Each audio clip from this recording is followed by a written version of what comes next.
Good morning, good afternoon, good evening, and thank you for watching as we prepare for worship this Sunday, June 23rd, which we begin that long green season, that season of ordinary time, or the season after Pentecost is sometimes called.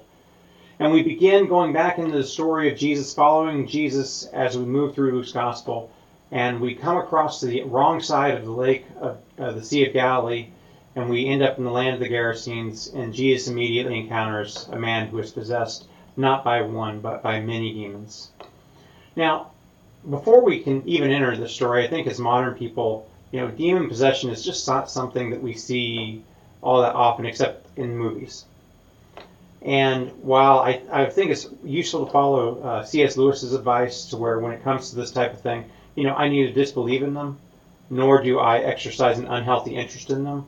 I do think it's helpful for us to reframe this a little bit to, how does this apply? How does this message where Jesus goes in and confronts this person who's conflicted and caught up by all these demons, how does that apply in our culture? How does that apply in our time?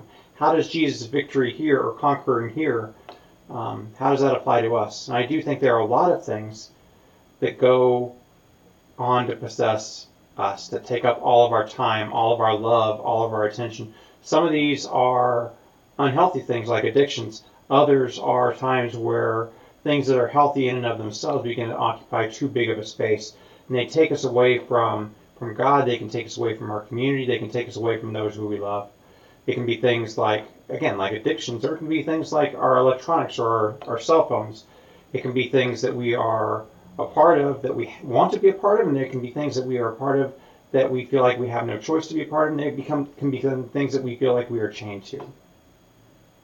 And I think the good news for us is that if Jesus can confront this man with the legion of demons inside him, I think that Jesus can also confront us with our troubles that we deal with the things that take us away from God, the things that pull us away from our communities and our families. And so come as we share this message of hope, this message that Jesus can indeed set us free.